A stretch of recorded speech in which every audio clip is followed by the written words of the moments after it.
Welcome to CFTC Talks. I'm your host, Andy Bush. Hey, please subscribe to the podcast by going to iTunes and searching for CFTC Talks, or you can listen to the podcast by going on our website, cftc.gov, and click on the podcast button. Just a quick reminder, there's a disclaimer at the end of the show that's important for you to hear. This week, we dive into the world of energy and the critical infrastructure that supports it. Joining us today on the show is the chairman of the Federal Energy Regulatory Commission, Neil Chatterjee. Neil, welcome to CFTC Talks. Thanks for having me. It's wonderful to have you on. Hey, before we jump into what your agency does, let's talk a little bit about your path to this role. You're from the state of Kentucky, and you worked as a principal in government relations for the National Rural Electric Cooperative Association. How do these two experiences shape your views on the role of power generation and energy? Thank you. It's a great question. So growing up in the state of Kentucky, I'm from Lexington, Kentucky, you have an appreciation for the significance of electrification. Kentucky's economy is driven by agriculture and manufacturing, and power generation plays a key role in that. Kentucky has benefited over the years from some of the lowest energy prices in the country due to the availability and access to cheap and reliable coal-fired generation. Coal plays an important role in Kentucky, not just economically, but culturally as well. It's part of the Commonwealth's lifeblood, if you will. And so those experiences growing up as a kid were certainly, foundational in that they gave me exposure to the significance of energy and electricity policy. And as I started to turn that, exposure into genuine interest and pursuing a career in the field, I look back fondly at my experiences in Kentucky. Of my experience with the Rural Electric Cooperative Association, that's actually one that's in some ways tied to my growing up in Kentucky. My wife. How so? My wife, Rebecca, her grandfather, Bob Souders, spent 41 years working for the Kentucky Rural Electric Cooperatives in some form or fashion. Wow. And my wife and I have been together since our junior year of high school, and it was really at a very young age that her grandfather kind of explained the significance of rural electrification to me, and that sort of what that meant for parts of rural Kentucky and rural America. That you need access to dependable energy in all segments of of our geographic economy. It costs you just as much to build out power generation in rural Kentucky as it does in downtown Washington, D.C., and sometimes the economic incentive isn't there for investor-owned entities to build out that generation. And so the Rural Electric Cooperative Program has played a tremendous role over the last 5 decades, and 5+ decades, in gaining ground and delivering electricity to parts of the country that needed it, but perhaps didn't have ready access to it. And so to have an opportunity to then work on public policy for the electric cooperatives when I got to Washington, D.C., in a lot of ways it was coming full circle to my first introduction to the core concept of this that I got as a young man. Well, you must be a fan favorite with your in-laws then, right? I hope so. We all do. Hey, like the CFTC, the Federal Energy Regulatory Commission, or FERC, is an independent agency, but you guys regulate the interstate transmission of electricity, natural gas, and oil. As well, you guys review proposals to build liquefied natural gas, or LNG terminals, and interstate natural gas pipelines, as well as licensing hydropower projects. Now, this is a big space with a lot going on in it. Before we get to that, I got one more question before we get to what actually you're doing as chairman. I'd like to give our audience some context about energy. Let's have some fun and let's talk about what you see have been the major changes that have occurred in energy transmission, let's just say over the last 10 years. There's been dramatic transformation in our energy and in our energy markets, and that's actually at the core of what the Commission is dealing with now. We've had a revolution in gas and in accessing and gas supplies.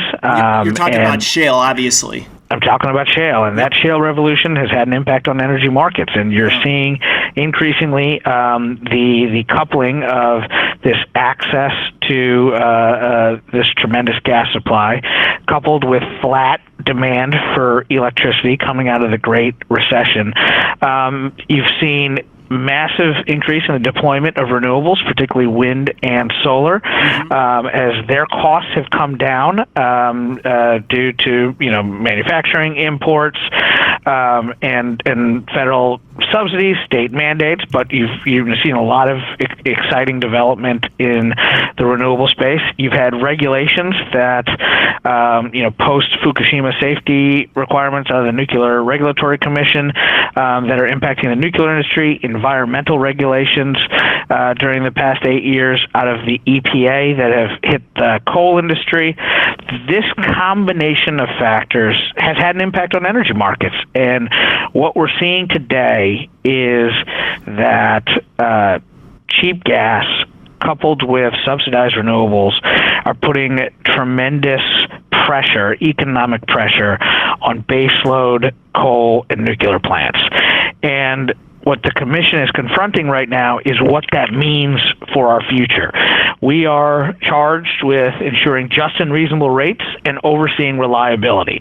We want to make sure that when Americans go and hit that light switch, that the lights come on and the power comes on and stays on. And then when it goes out, it comes back quickly. And so what we're trying to do now is evaluate what these dramatic changes in the marketplace, in the energy marketplace, mean for reliability, for resilience, and for security down the road. And if these market forces that are putting pressure on coal and nukes, if coal and nukes are driven out of our generation mix, what will the implications of that be? And that's what we're trying to assess now. Well, let's discuss this new role for you at FERC. And I know this dovetails into a little bit of what you just said, and there's a lot to chew on. There's a lot of stuff I want to get to, but what are going to be your top priorities for the agency?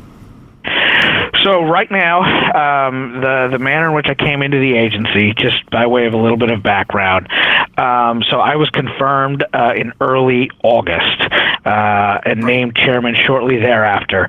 The Commission had actually been without a quorum for 7 months. We need a minimum of 3 commissioners to have a quorum.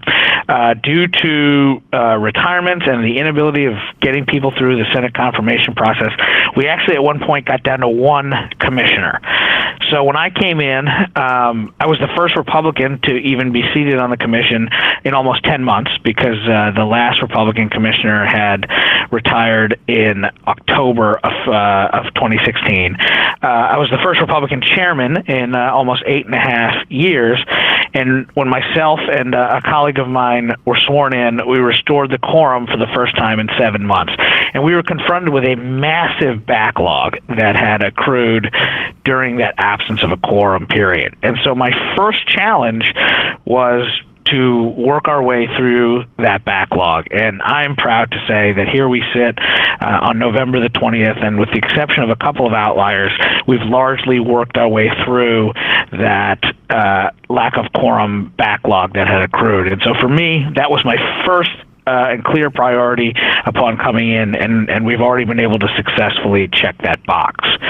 The second challenge that confronted me very early in my tenure is the Department of Energy, under the leadership of Secretary Perry, put the question to call that I had previously framed up about our changing marketplace and what to do about long-term resilience. And they used a legal step to basically issue a directive to the Commission to take action by December 11th to address this question about long-term resilience in our energy marketplace.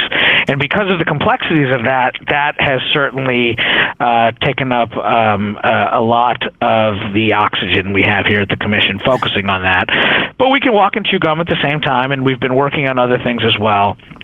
During my tenure here, other areas where I hope to focus on include cybersecurity. Right. I talked earlier about the exciting transformation in our energy markets.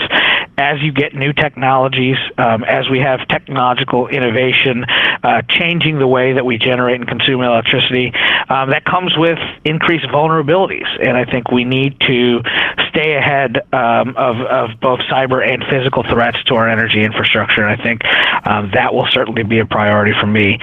Building up on that topic of infrastructure, we need to build out our infrastructure in this country, both on the electric transmission side as well as developing our pipeline infrastructure. When it comes to electric transmission, I want to ensure that we've got the right policies in place and we have the right incentives to smartly build out our transmission.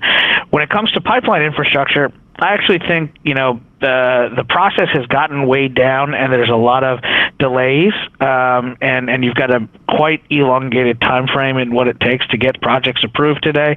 I don't think FERC is the obstacle in that, but there are always things we can do to be better. And so I hope to look at our internal processes to see if there are ways that we can't find efficiencies within our own operations to better enable us to consider these projects without cutting corners. Because at the end of the day, I don't want to do anything to create legal uncertainty and back-end litigation risk, and I don't want to do anything to sacrifice safety or compliance. And so I'm going to look for ways that we can find efficiencies without sacrificing the keys of safety and compliance.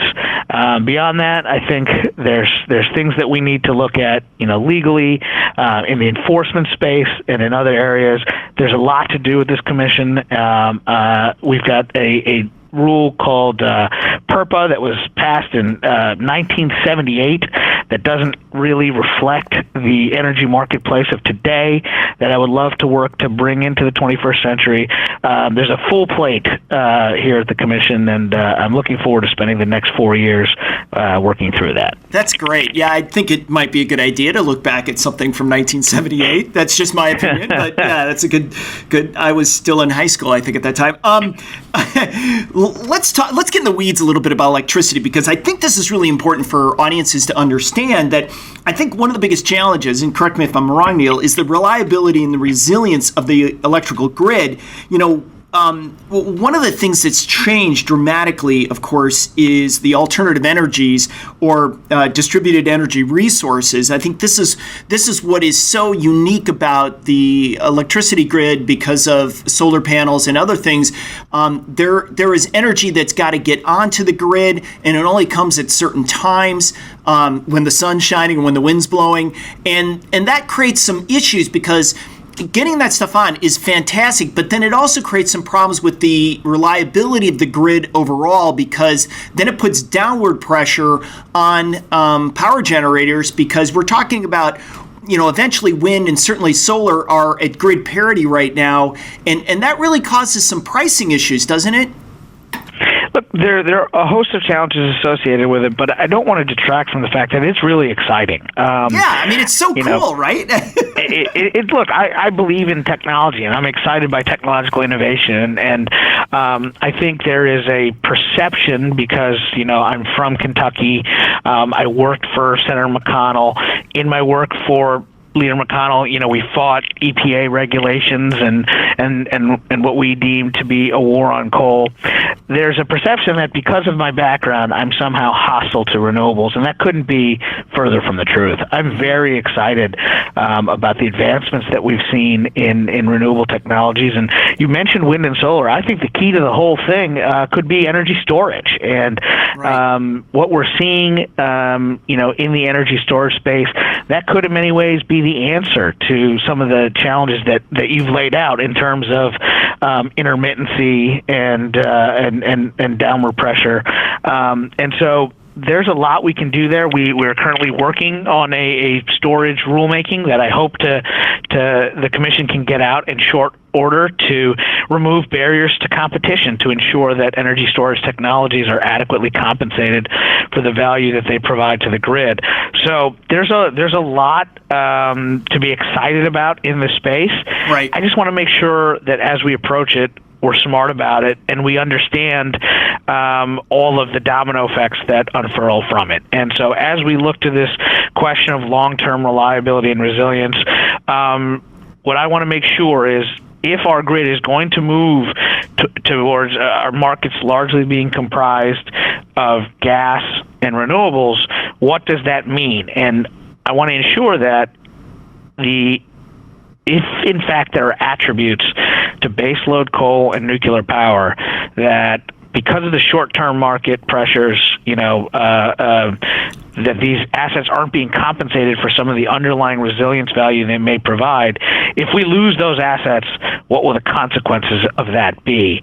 And so, again, as we move into this space where we're seeing the exciting benefits of our revolution in gas and evolution in technology in the renewable side, just want to make sure that we act carefully and that at the end of the day, our first and primary mission, in my view, is overseeing reliability, and I want to make sure that reliability is maintained. Well, even for the environmentalists, if you go back to the 2013 polar vortex, I think one of the stories that may not have gotten told very much was just how important coal was during that period as a backup supply when there were issues in the gas market going on at that time that didn't lend themselves for easy transfer to the areas that needed it. And if it hadn't been for the coal supplies, you could have seen a potential blackout occur. And that's when you think about the impacts of that from a man-made disaster, from a natural disaster, from a physical attack on our infrastructure, from a cyber attack on our infrastructure. If the power goes out for an extended amount of time, particularly in the deep heat of summer or the deep cold of winter, there are real adverse societal consequences to that, safety consequences to that, health consequences to that. And I just want to make sure that, that the role we play here at the Commission, that we are considering those implications as our energy markets evolve. And I also, you raised the environmental point. One of the things, if we're talking about carbon mitigation and reducing carbon emissions, nuclear power remains by far and away the single most significant source of carbon-free baseload generation. And I think that from the standpoint of carbon mitigation, in my view, nuclear power needs to be part of that conversation. Interesting. Well, I think certainly Germany's struggling with what's happened there as they got rid of all of the coal plants, all of the nuclear power plants, and then they obviously are now burning a lot more coal because of that. So it's just fascinating to see that sometimes when you come up with a solution for one thing in reaction of Fukushima, that sometimes you get something else that may not be, what you really want, or the law of unintended consequences. And my understanding of the German market situation is they had multiple policies collide in that they made the decision to turn away from nuclear power while they simultaneously set carbon reduction targets. And we're confronted with a situation where if they wanted to maintain reliability, one of those policies had to reverse. Either they were going to have to burn coal in order to maintain reliability and miss their carbon targets, or they were going to have to reverse themselves on the decision on nuclear power. And I want to avoid those kinds of circumstances here in the United States. That sounds like a good thing. I just want to be clear for everybody. I'm not saying coal is the answer for everything. I'm not saying it's the worst thing. I'm just saying these are interesting developments that you got to think about, because we all want a cleaner environment without question. I mean, that everybody wants that, but you've got to be aware of these unintended consequences that can happen when you change policy. Thank you. Actually, I just want to build on that. Thank you for that clarification. Another thing that I want to be clear, while we're discussing all of these policies in a macro term, I don't want to have any confusion. Federal Energy Regulatory Commission, FERC, we approach these issues in a technology-neutral manner, in a fuel-neutral manner. We do not put a finger on the scale to favor one fuel source over another. And so I just want to be very clear, we're talking about these things conceptually, but when it comes to the policies that we undertake here, it is done completely in a technology-neutral manner. We don't start with a fuel source and work backward. We work forward with our solutions. And so so no one's confused. I want to get that out there. We are fuel neutral, technology neutral here at the Commission. Well, thanks for that clarification. Let me switch gears and get away from that into something that everybody works on in the U.S. government, which is cyber threats. And it doesn't matter what your agency is or where you are. This is something that everyone's aware of. How is your agency working to bolster the safety of the system? So, we have a robust operation here. We have a team that focuses on grid reliability and cybersecurity that works with NERC on cyber standards. Now, those critical infrastructure protection standards that NERC puts out, I believe, are the floor and not the ceiling.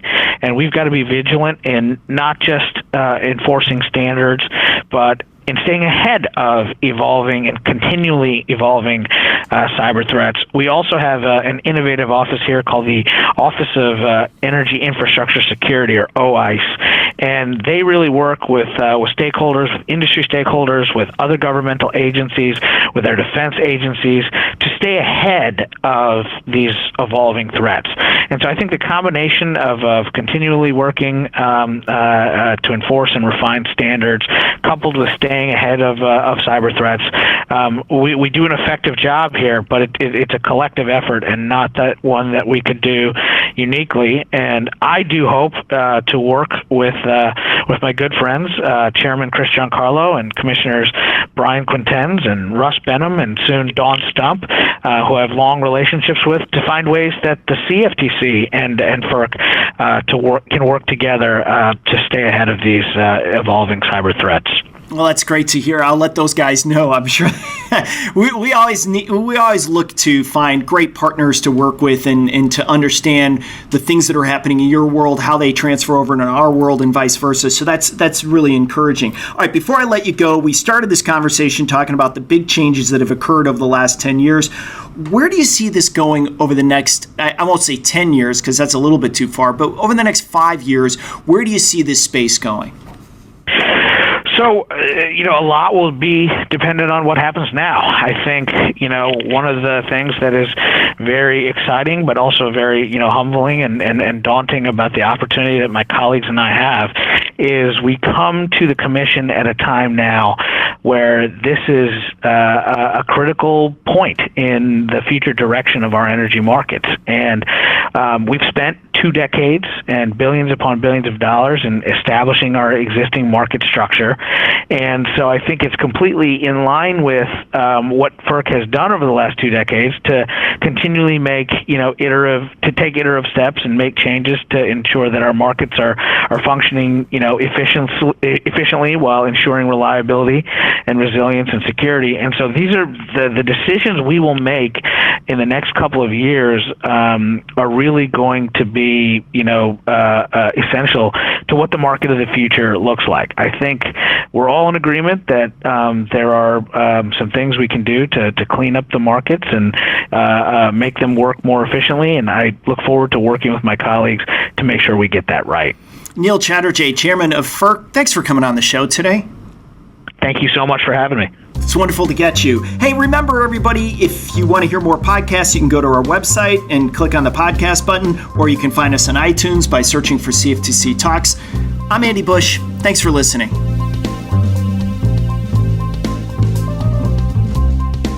But wait, we're not done yet. It's time for a disclaimer. The CFTC is providing this information as a public service, and it is neither a legal interpretation nor a statement of CFTC policy. Reference to any specific product, service, trademark, manufacturer, or service provider does not constitute an endorsement or recommendation by the CFTC. The CFTC is not liable to any consumer or any third party for any direct, indirect, incidental, consequential, special, or exemplary damages or lost profit related to the use of the information provided or referenced in in this podcast. Selection of guests on the podcast does not imply an endorsement of any particular individual or entity. Many individuals and entities provide similar services to those of the guest. The views and opinions expressed by the guests in the podcast are their own and not specifically endorsed by the CFTC. Moreover, the information provided in this podcast should not be construed as investment advice. Consumers should rely on their own inquiries as to accuracy and relevance of the information incorporated or referenced in this podcast and assume the entire risk related to its use. The CFTC is providing its interpretation of market trends solely to inform the public of a framework for projecting possible outcomes under different scenarios. If you have any questions concerning the meaning or application of a particular law or rule administered by the CFTC, please consult an attorney.